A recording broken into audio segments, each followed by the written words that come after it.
Hello, Mr. Kempener. Sehr guten Very Morgen, warm welcome. Alan.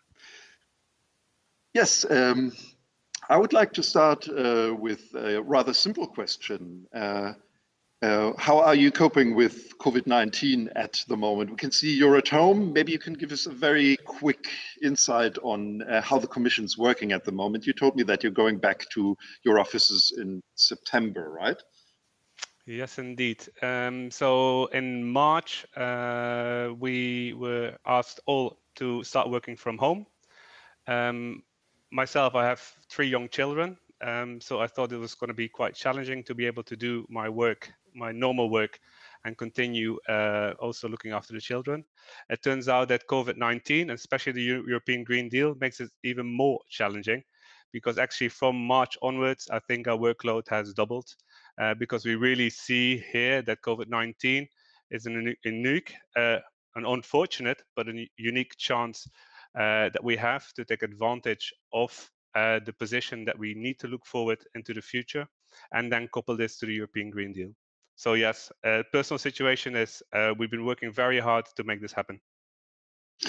You just said that COVID-19, as bad as it is for everyone, is also a chance. Could you elaborate on that? Why is it a chance in terms of a climate-friendly transition?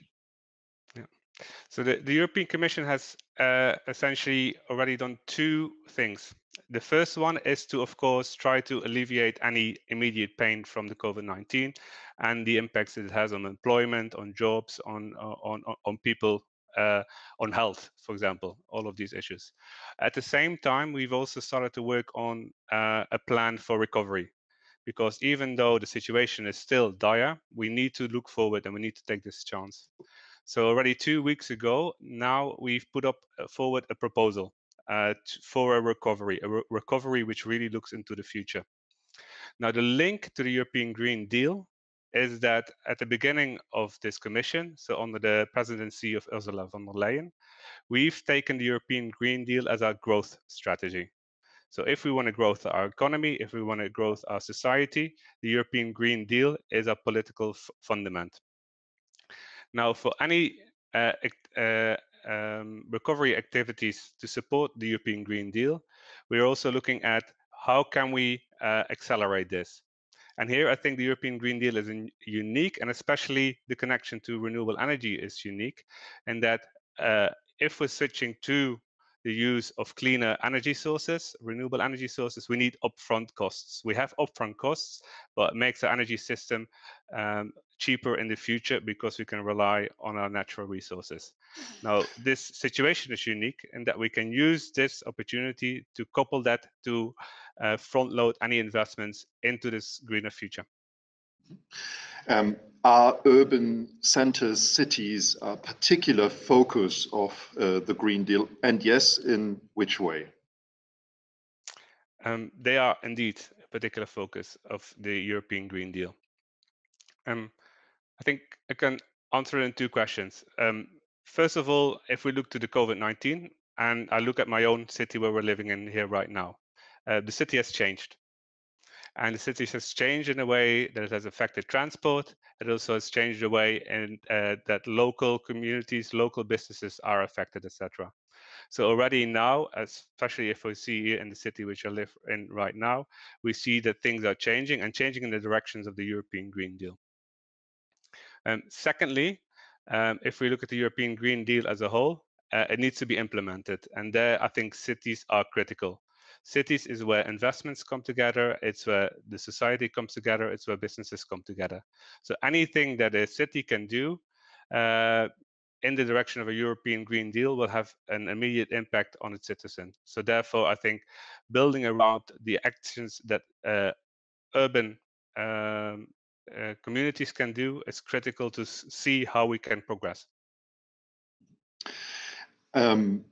A contentious issue still is how strongly emissions should be reduced. 50 to 55% is the proposal of the Commission, but particularly from Eastern Europe, but also other states, there is opposition to that.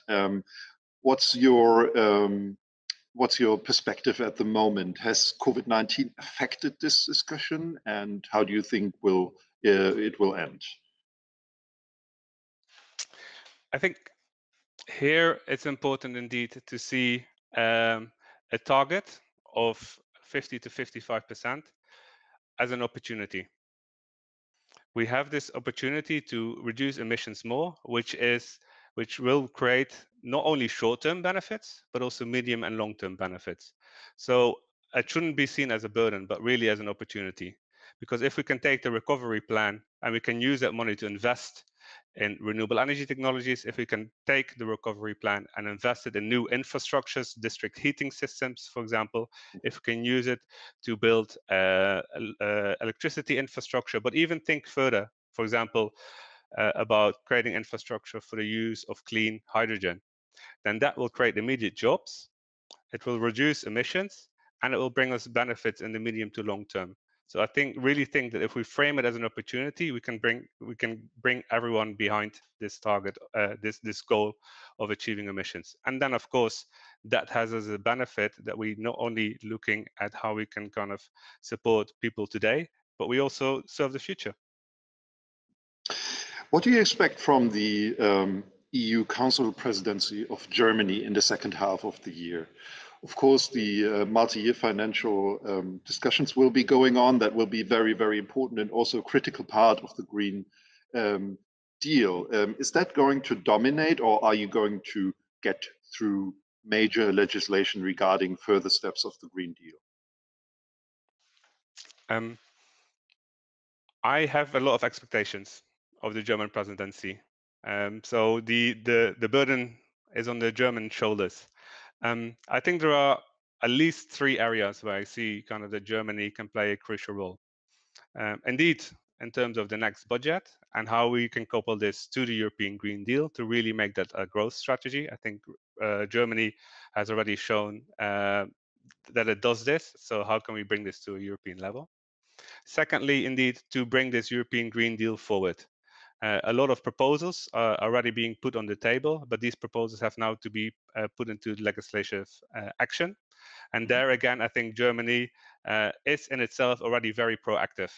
I understand that Germany is going to put, for example, a hydrogen strategy out next week. It has a new targets for offshore wind, which is connected to plants which the European has. So it has a lot of experience already there, which it can bring forward at the European level. I think the third element where I look forward to in terms of the German presidency is global leadership. I think Germany has already, and people around the world have been looking at Germany as a leader in the energy transition, bringing that experience to the European level, and especially in this time of COVID-19, where all countries, cities, regions are looking at, okay, how are we going to build our future? I think Germany can really use its experience to also bring forward European leadership in this perspective. Because our topic today is the urban energy transition, one question which I think the European perspective is quite unique for. Is there a conflict in Europe overall between urban and rural areas in terms of the energy transition? We have a lot of discussions about that in Germany, of course, with wind energy, for example. But I would like to know more about your European perspective. So is there a different energy transition in urban areas compared to rural areas? There are differences, of course. I think one of the clear differences is the experience of people living in a city versus a rural area. If we're talking about cities, we have clear issues there, for example, in terms of clean air, in terms of transportation, in terms of mobility, where you really can see that if you make any change, that has a direct impact on the people living there. On the rural side, those direct impacts of an energy transition are not necessarily that clear, except, for example, if they're being used to produce renewable energy. However, I think there's also a clear way to connect these things to one another, because not only live 75% of the people in urban cities, cities are also big economic powerhouses. Yeah, so the energy which is being provided to these cities creates economic wealth, and I think it's very important. I think that's what the European Commission tries to do, is to ensure that everyone benefits from this energy transition. So both the urban cities in terms of direct experience, but also the rural areas which are providing that energy to the cities in that economic benefit that it creates. So that's where I think it's very important that on both sides we work together in order to kind of take everyone together in this energy transition. Thank you very much, Mr. Kempener, for these insights. Danke well. Dankeschön.